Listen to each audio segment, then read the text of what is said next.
Welcome to the February FPV New Product Roundup, where me and my co-host It's Blunty bring you the newest product in the world of FPV and give you our off-the-cuff, sometimes uninformed, occasionally incorrect opinion about them. How you doing this month, Blunty?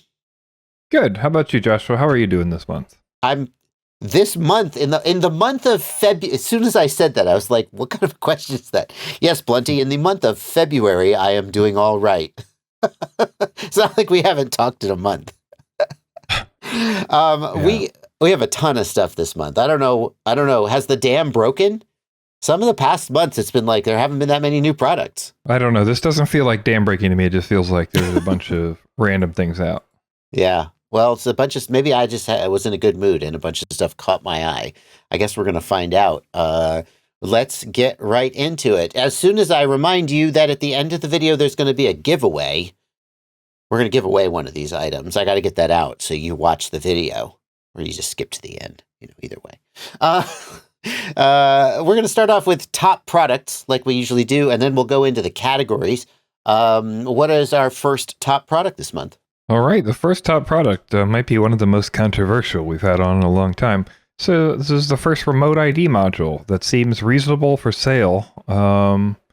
Yeah, and basically, this is going to be the start to what we're going to see, hopefully, is a big flood of RemoteID modules. I say hopefully because that'll help people who want to comply right. To those RemoteID rules that we're going to have in the United States of America.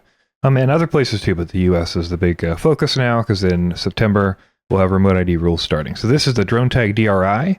This is an option for manufacturers to install standard RemoteID, but is also going to be an option, this or a very similar version of this, essentially, will have broadcast RemoteID capability. I believe this will directly as well. But basically, you just plug a GPS into it, and then if you want, you plug the other side into your quad. In this case, you see it with a cube, but you can basically do it with any FC. It sends it over a UART if you want. And then, you basically get your RemoteID broadcast compliance. Yeah, it's very cool to see this because there's always been some question about if you're going to put a RemoteID module on a self-built quadcopter, why can't it just use the GPS receiver that you maybe already have? Or if the module is going to have a GPS receiver, why can't I use that same GPS receiver to connect to my flight controller? And this little module has solved that problem in a very clever way by sitting in between the GPS module and the flight controller. It just reads the data, it does the RemoteID thing, and you sort of get the best of both worlds. It's not that big, it's not that small, and it's not as expensive as some of the other modules I've seen. It's pretty freaking expensive, 50 euros, whatever that translates to into dollars. If you had to put one of those on every quad that you had, it would add up. So that's going to be a deal breaker for a lot of people. Yeah, definitely. A lot of things about RemoteID are deal breakers for a lot of people. But if you are interested in complying, or you just don't think you can take the risk, maybe because you're a high profile or a professional who has to comply with the law for insurance reasons, then this is encouraging. 50 euros is way less than I've seen, like $300 for some other modules. That's a lot less money, and this seems like a pretty seamless solution. But I think it's time to move on. And I want to show two quadcopters, Blunty. And bind and fly quadcopters usually don't make it into the top products because oftentimes they're just not that remarkable, or there's they're super, super outstanding about them. But the DarwinFPV 129 7-inch quad and the DarwinFPV Johnny 5 5-inch quad, what makes them so remarkable? Anything jump out to you about these listings? Yeah, I think the thing, especially for the 7-inch, is that's a $156 7-inch. Yeah, $156 bind and fly at all today. That didn't used to be that remarkable, but these days, I mean, an analog bind and fly often comes in at $250 or even close to $300. A DJI bind and fly will come in at $450 or $500. Everything's gotten so expensive. I have no idea if these are any good. Like, DarwinFPV has some good bind and flies. They've got a few of them, and so maybe they're good. But my God, where else in this day and age are you going to get a bind and fly for $150, $160, $170? There aren't many of them. Yeah, for the people who I'm sure will point it out, these are technically plug-in plays, but you can get, Express LRS receiver for $12. Okay, so add yeah. 12 or $15 for the receiver. Sure. Yeah. Fair. The specs on them, let's see, the 7-inch, we got a 25 millimeter motor. That's a solid size for a 7-inch. 28 millimeters, kind of the go-to, but 25 is fine for a budget build. 50 amp BLHeli S ESC, nothing wrong with that. F4 flight controller, nothing wrong with that. And a 800 milliwatt video transmitter. I mean, the specs tick all the boxes, and as long as it's not just like total garbage, as long as it like flies a little bit, it's probably worth considering if you're interested in getting a 7-inch or a 5-inch and you want to spend the absolute least amount of money you can possibly imagine spending. So, good job, DarwinFPV. I don't know how you did it. Like, they have to be giving something up, right, Blunty? There have to be corners cut here. Presumably that would be the case. We see often with these in-house companies, at least way in the past, we saw them be able to get the prices pretty low by producing all their own equipment. And it does seem like Darwin is doing that with their VTX and their camera. Everything's kind of there. We have later, we'll look at a FC and an ESC from Darwin that are also pretty cheap. So I think they're just able to get basically their whole lines down pretty cheap, and then they're able to put their own equipment on their own stuff and get out a product that seems to be pretty good for the value. I'll be interested to hear people's experiences with these, but like you said, they're so cheap compared to other options.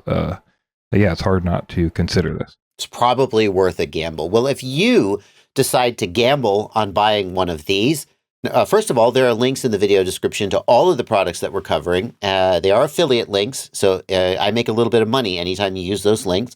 So by all means, use them. But also, specifically these two products, if you have bought them and had a good or bad experience with them, put it down in the comments. Obviously, it's not statistically relevant poll, but it'd still be interesting to get this feedback. Next up, we're going to take a look at another top product that I think people will be pretty excited about. The DJI Goggles 2 now have a solution from TrueRC for some nice patch antennas to replace 2 of your antennas on the goggles. And I think this is, like I said, definitely an option people have been looking for on their DJI Goggles 2. So. Yeah, the DJI Goggles 2 come with Omni. Are the internal antennas Omni or are they patch? Actually, I don't know the answer to that, because I don't know if anyone knows. Someone knows the answer. But the external antennas are omnidirectional, and of course, people like to upgrade them to get more penetration and range. And TrueRC has answered the call. Now, these goggles are sold in either right-hand or left-hand polarization, and we had a little bit of confusion figuring out which the right one to buy, because what's the polarization of the O3 antenna? Yeah, so the DJI O3 area unit antenna is actually dual band, dual polarized, and dual polarized apparently means it's just a linear antenna. That's what we heard from Hugo at TrueRC, because we went ahead and made sure we got the right info. So it's dual polarized in that they have 2 linear antennas at different orientations, but it's linear. And what that means is that if you only fly with the O3 air unit, it doesn't matter whether you pick left hand or right hand, because the difference between circular and linear is the same, whether it's left or right. But I think most DJI pilots should choose left hand, because the Vista generation VTXs all had left hand polarized antennas, and that will give you the best performance with those antennas. But very cool to see even a little more range and penetration out of the goggles too. All right, next up, we're going to talk about flight controllers and electronic speed controllers, and this is where we're going to bring back those DarwinFPV boards we talked about when we were looking at the other plug-and-play quads. We've got the DarwinFPV F411, and we've got the DarwinFPV Blue Jay ESC. Both of these are only $30 currently, which is, I think, one of the cheapest current flight controller ESCs sets that you can get. Yeah, just like the DarwinFPV bind and flies, the DarwinFPV has a decent record for making stuff that isn't crap, and they're so inexpensive, we have to mention them. We're going to look at the specs in just a second, but I think we have to compare them to the Speedybee F411 stack, which is the current, I think, go-to budget stack. It's $70 for a flight controller in ESC. Very full-featured flight controller.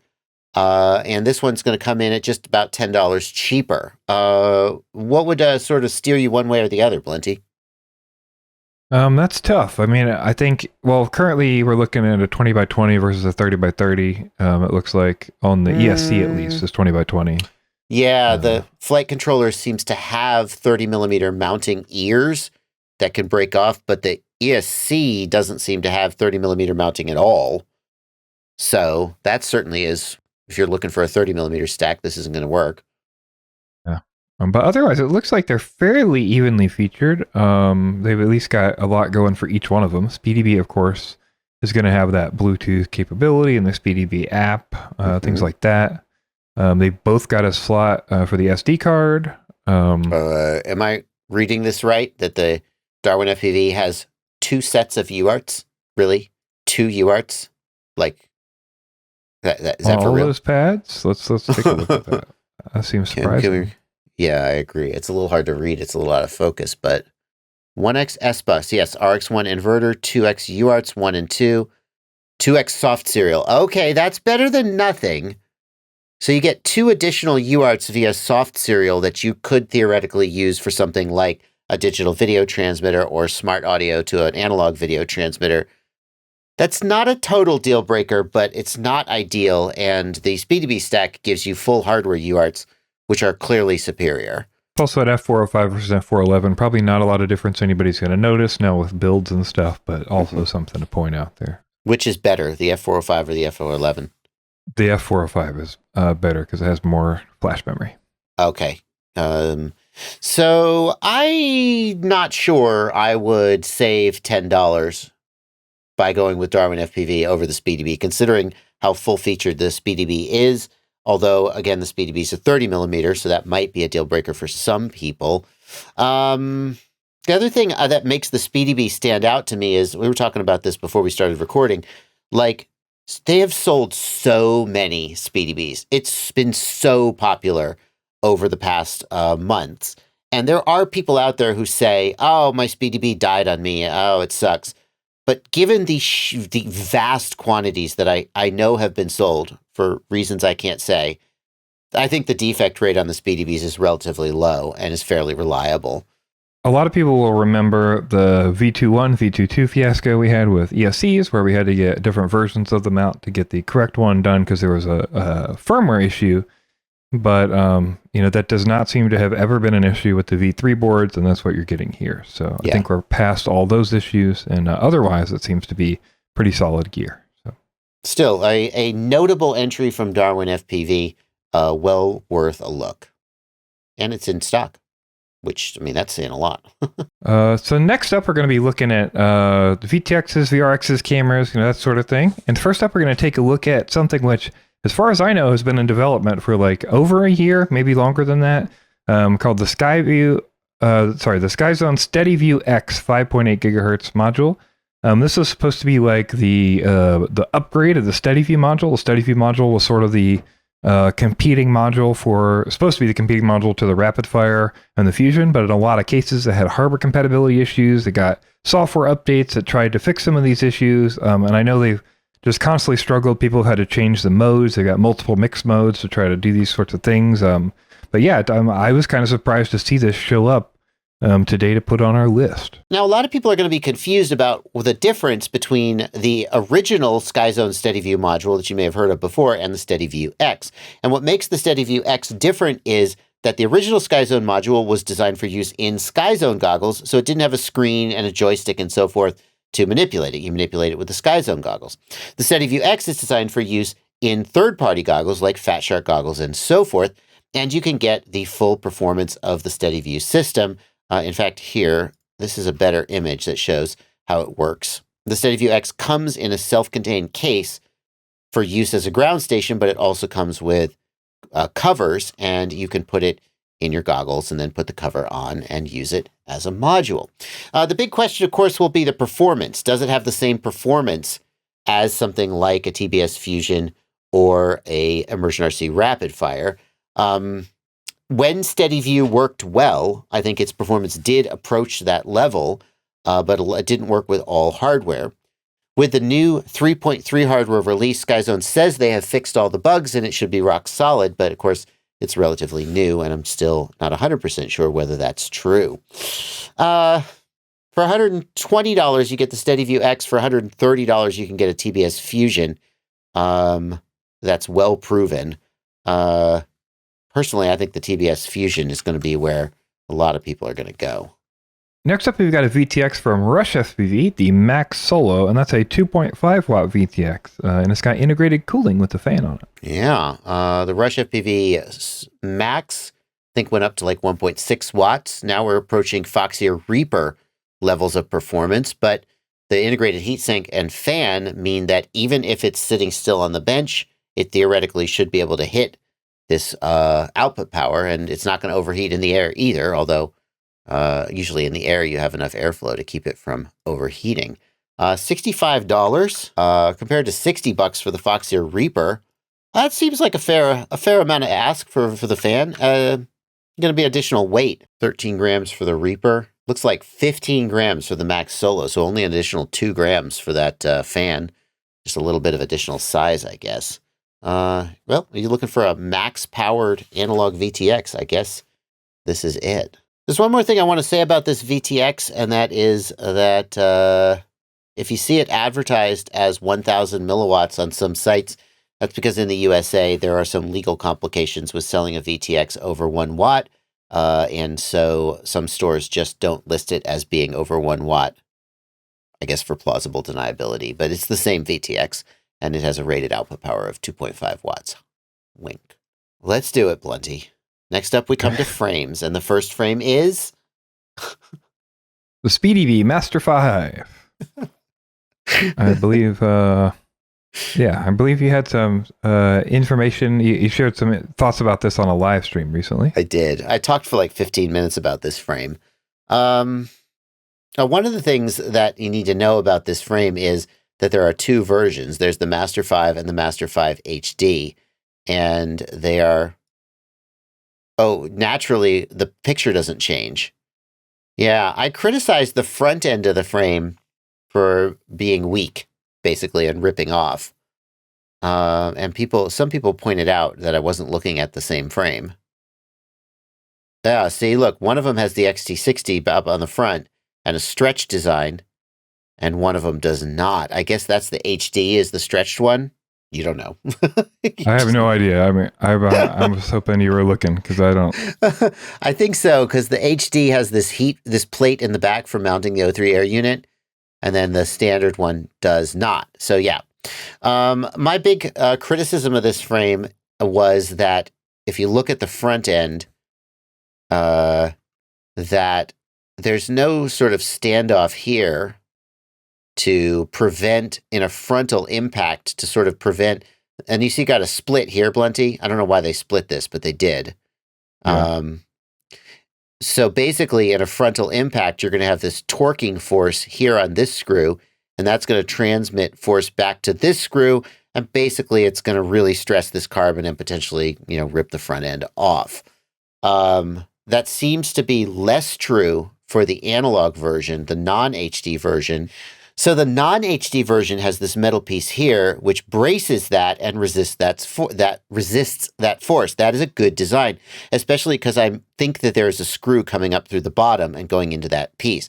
That's a good design. I like it. But the HD version just is hanging out here with no reinforcement or anything, and I think that's a really weak spot. But there is a defect in this frame that is even bigger, that completely obviates all of these problems, Blunty.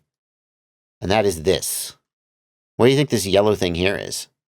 You have any idea? I don't know. I have no idea. It looks like an FC holder. Yes. It's soft mounting for the flight controller. Oh. It soft mounts the entire flight control stack. And that's okay, bad. This goes to the bottom of my list. Yes, exactly. Yeah. You don't want your whole flight control stack soft mounted like this. Yeah, that's like the cardinal sin to me. Like, I mean, and you can't even avoid it, right? Because there's no carbon under it, so you're just dealing with it because it's floating. Yep. So that's pretty unfortunate. I've heard of people who tried to tune this frame and said there were like 50 to 60 hertz resonant vibrations that just couldn't be tuned out. And what's happening here is that by soft mounting the stack, you've taken the vibrations and you've shifted them down, which is the exact opposite of what you want to do. You want to shift them up. I mean, soft mounting works if it reduces the magnitude of the vibration effectively and gets rid of them, but it also lowers the frequency. And in this case, it's just almost never a good idea to soft mount the whole stack. You can soft mount individual. Oh, go ahead. In this case, it looks like you're basically putting the flight controller and ESC on a trampoline, you know? Something like, I don't know the exact construction of it, but yeah, here you can see it from the other side. They've basically tried to isolate the whole stack, but the way they've gone about it is completely flawed and not a great idea. Some of these, by the way, some of these frames are going to fly fine, especially if you're not tuning them to the nth degree, but that is just a bad decision and I can't support it. So next we come to some bind and fly quadcopters, including a new one from iFlight, the Defender 2.5.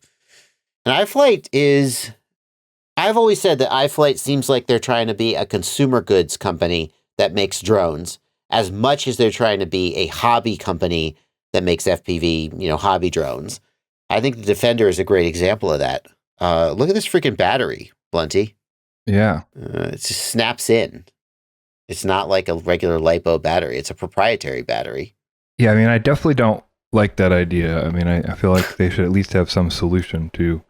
I mean, can you open it and replace the battery inside of it? Because the shell is one thing. The internals is a different thing, right? Like, I don't think so. I don't think it's just like a shell with a LiPo. I mean, obviously it is a shell with a LiPo in it, but I don't think the LiPo is like user changeable. It does come with a charging adapter so that you can charge it with a standard LiPo charger. It's hard to understand exactly what they're trying to do here. Obviously, they're not trying to appeal to a hobbyist who is comfortable with, building drones and, using LiPos. They're trying to appeal to, I think they're trying to appeal to the same kind of people who might buy an Avata, if you really want to know. Right. But those people are going to have to do custom Betaflight setup and know how to map a controller and receiver. And I don't know. It seems like you're going to run into the same issues as DJI is DJI because they have the whole ecosystem and they have their own software and everything, right? Yeah. No, I agree. That's what I would think. I mean, is this just a CineWhoop with a funky battery in an interesting case? That's what it looks like. Yeah, I mean, that's kind of what it is, right? Crash protected battery. I think and $539. So how does it compare in price to the Avata? DJI Avata FPV drone, $629. So it seems to me like somebody who wanted the Avata would just buy the Avata. And it's hard to know why someone would buy the Defender and not just buy a regular CineWhoop. It seems like what the Defender brings to the table is just it looks kind of like an Avata. It has a protected battery, but I think a lot of people should just buy a CineWhoop and use a regular battery. Yeah, I mean, I definitely would agree. I don't really understand who this is for personally. There you go. Well, our official opinion, just buy a regular CineWhoop and then be able to use whatever kind of battery you want instead of the proprietary iFlight battery. Yeah, I mean, literally the only difference here is the battery snaps in, right? Because otherwise you're just plugging the same cable in that you'd plug in anyway. And you're setting it on the same place on a drone you would put it anyway. Mm-hmm. It's just and it's still Betaflight. So you still have to deal with Betaflight setup ultimately. Yeah. Although iFlight bind and flies have great setups, but you still fundamentally have to bind it. Well, if you use it with the DJI FPV controller, you wouldn't have to do any aux mode setup or anything. It would all be ready to go. Unless the flight controller gets too low and then it wipes itself, or unless you know what I mean? I understand what you're saying, but sometimes there's weird stuff that happens with the drone that you got to fix. You're saying eventually you're going to have to touch Betaflight. Yes, that's 100% true. Yeah. No matter what. You're going to replace a motor or something it's going to happen. The bottom line, I think, is that the only thing that really differentiates this from any other CineWhoop on the market, including some iFlight CineWhoops, is the battery. So if you want to use a custom clip-in battery, go for it. But personally, I just take a standard CineWhoop and use a standard battery. Speaking of weirdly shaped 2.5-inch CineWhoops, here's the DarwinFPV. DarwinFPV, the budget rock star of this month's roundup. $140. $140 for 2.5-inch CineWhoop. $152 with an Express LRS receiver. What more can you say? Yeah. Seems pretty reasonable. No idea about the strength or the vibration or anything, but... Yeah. I don't like the look of this plastic. I think that's going to break. That looks feels to me like it's going to break. I would think so too, yeah. 1504 motors, reasonable. They're coming with some 6-blade, 7-blade props, 6-blade props. That's good for a CineWhoop. Well spec'd, really low price, probably worth a look. What more can we say? We're going to got one motor this month to look at, and we're going to look at the FlashHobby King K2207.5 motor. And we're going to look at it pretty much for the reason to tell you, we probably wouldn't recommend you buy this motor. Yeah. First of all, the king of $14 motors that you should totally buy is the Emax Eco 2. Excellent budget motors, well proven. We've recommended them many times, and they come right in at that $14, $15 price point for this size of motor. But the main reason that I personally would stay away from FlashHobby, no offense, FlashHobby, is that they come out of DYS. And the DYS Samguk motors, when DYS Samguk motors sold for $8, they were worth buying because like 1 out of every 5 or 6 would just be worthless. But for $8 a motor, you just buy 8 of them and hope you get 4 or 5 good ones. And then I don't know the actual history here. DYS went out of business, and then FlashHobby bought the rights to DYS's motors to produce DYS's moters because DYS went bankrupt, filed bankruptcy. So in theory, why would they do that though? Because DYS's motors the Samguk motors at least were not very good. Did DYS make any good motors? I mean, if you don't know how to make motors and you want to use something that you know has been produced and people have used in the past. Yeah. I'm going to assume you just buy the bankrupt company's motor designs and use them, right? I can't imagine they were very expensive. Did they buy their employees to let them know how to run the machines? And I don't know. I feel like the whole sort of brand is a little bit tainted. Again, Samguk were okay for $8, but at the $14 price point, Emax Eco are so freaking solid. There are a few other solid options out there. And this one could be okay. Maybe FlashHobby just figured out how to make great motors and have completely divested themselves from their original DYS designs. It certainly doesn't look like a DYS motor, but the possibility, I don't know. I just don't have a great feeling about it. So I would pass. Next up, we're going to look at props. We've just got a couple, and these are some Ethix props we haven't taken a look at yet. I believe the K2 on the right-hand side here are a little bit older. Those are going to be 6x4, 6-inch props. And they're by 2. They're obviously a bi-blade. So those are going to be an option for a few people who are looking for that 6-inch bi-blade choice. Mm-hmm. I think the more interesting one that people will be somewhat interested in at least is this Ethix P3.5. The Radberry is what they're calling it. As most people know, they choose some kind of a food or flavor or whatever. Interesting thing about these are essentially right between a P3 and a P4.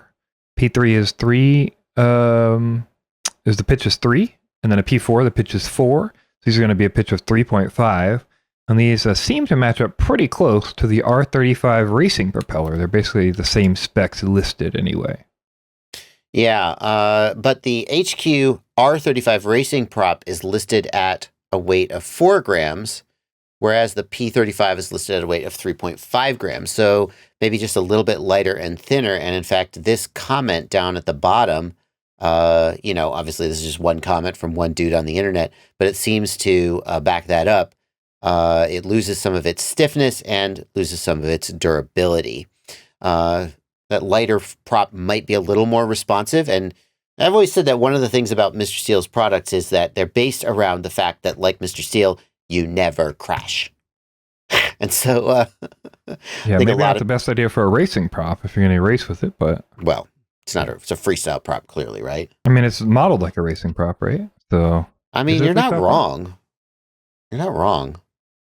If that's a freestyle prop, then HQ is also a freestyle prop. They call it a racing prop, right? That's the way I would look at that. Okay. What's the difference between a freestyle and a racing prop? I assume it would typically be something that's going to be more battery hungry, but it's going to give you like the ultimate amount of thrust you need to get around the track, that sort of thing. Yeah. Whereas a freestyle prop is going to generally be more tailored towards smoothness and responsiveness. Yeah, I agree with that. Yeah. Personally, I just Then I guess fly the R35 and be able to bash branches out of the way, but that's just me. fair enough. Yeah, but I'm not Mr. Steele, and no one ever accused me of being Mr. Steele. Okay, Blunty, this one, I wish I could hide the price of this from you so you couldn't see how much it was. This is the Lumenier Zarges K470 Intermediate Battery Safe Aluminum Case. It is a aluminum case for holding batteries with some fire protection built in. Perfect protection, even under the most extreme conditions. What the hell are these pillows? What is going on here? All right, here's my guess. Okay. My guess is Lumenier is aiming this at commercial customers who need to meet a safety standard that a normal bat safe doesn't meet, and they need a lot of storage for their commercial batteries.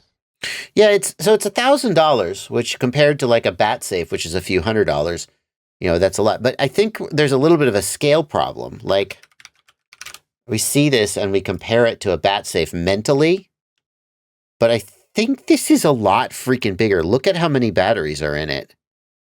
Yeah. Like, it's a lot of batteries. Yeah, it's like 20 by 20 by 20 is the dimensions on that. Inches.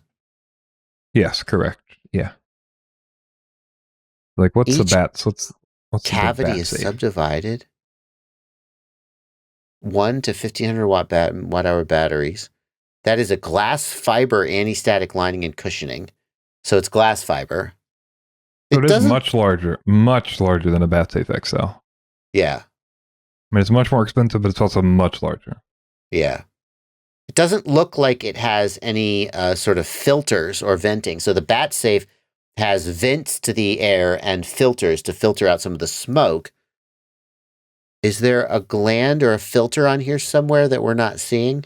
It looks like it's actually sort of seals, but it can't seal. It has to be able to vent smoke at some point. Let's look at the, here we got a demonstration video. Let's check it out. So there's a LiPo bag. Oh yeah, the smoke's coming out from somewhere. Yeah, so it looks like the goal here is not to filter, it's just to be, they mentioned ATA 300 approved, so I'm assuming they're just attempting to meet some kind of standard here.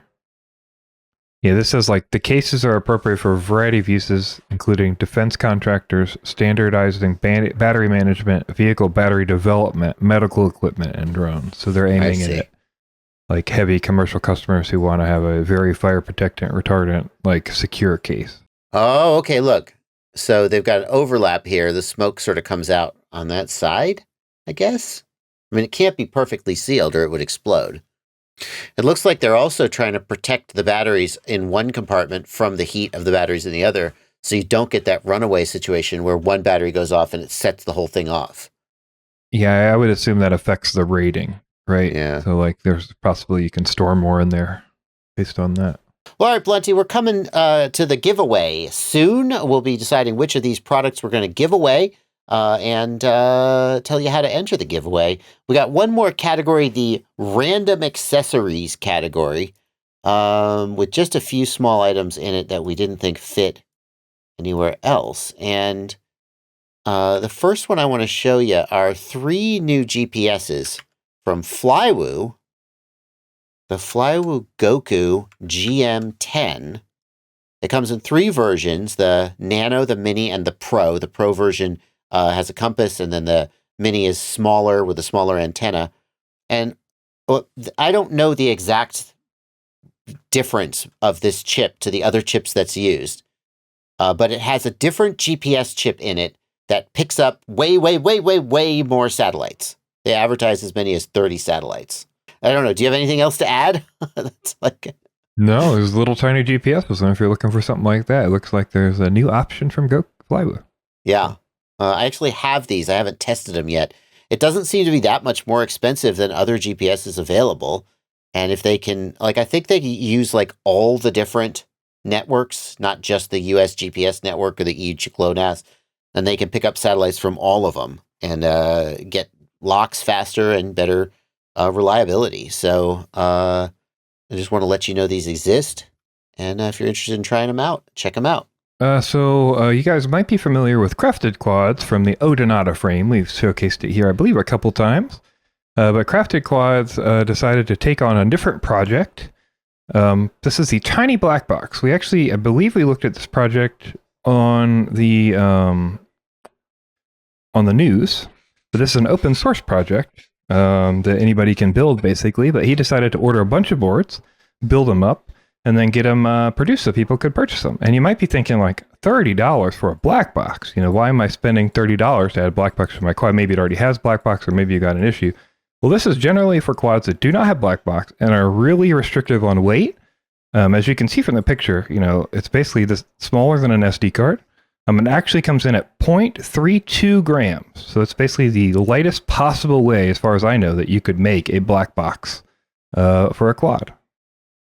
Wow. No, so for like tiny whoops, maybe that you want to do black box logging on, or other stuff where a typical black box logger would be too big or too heavy. Yeah. Very clever. If you want to PID tune your tiny whoops to the ultimate degree, here's a solution for you. A lot of people complain that they have to add weight to tune with another kind of logger, you know, 1.5 or 2 grams, right? So if you only add 0.3 grams, you're going to have much less effect on tune, and maybe even leave it on there depending on what you want to do. So, yeah. Next up, we've got a prop popper. What's a prop popper? Yeah, this is a new product called the prop popper. And basically, people have issues getting tiny whoop propellers off of their tiny whoop motors without damaging the motor. You know, sometimes you're holding the bell and it feels like you're ripping the bell off of the motor. Sometimes you do pull the bells right off. And then you have a problem where, because you don't have the C-clip gone, then you lose the actual shaft, right? And so like that happens a lot for people who work on micros a lot. So this tool is basically set up in 2 steps. One, there's a tapered fork, and that's going to be your main deal, is the tapered fork. So that tapered fork goes right, you know, between the motor and the prop. And then essentially, that tapered fork will push up the prop by itself. If that's not enough, then you also, for any propeller with a hole in the top, you push down on the hole in the top and you can push the shaft out while having the tapered fork under it, and you pop the propeller right off there. So. Oh, that's really clever. And then you're not stressing your motor at all. Correct. Yeah, there's no work basically put on the motor stress at all between the bell and the shaft. Oh, that's really clever. Yeah, there's always this kind of balancing act you do with tiny whoop props where they need to be tight enough that they don't come off while you're flying. But if they're too tight, then you freaking rip your motors apart trying to get the damn things off. Well worth $15 for anybody who flies tiny whoops. Very, very cool. And lastly, we've got a book. It's been a long time since I was excited about an FPV-related book. This is the FPV Guide, Diagrams of Commonly Used Components in FPV. I swear it's available in hardcover as well. This is the Kindle version.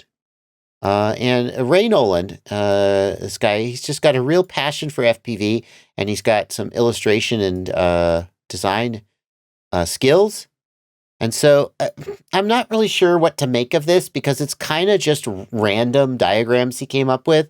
It doesn't seem to be like super organized, but it's kind of cool. It's kind of cool in its own way. Yeah, it seems like neat. It's only $10 for the Kindle version. So yeah, if you think this might be something you're interested in, then you can check it out. I asked him about it, and I said, well, the part of the problem is, because he came to me and he said, do you think this would be a good idea? And I was like, man, I don't know. Like, how are you going to keep the diagrams up to date?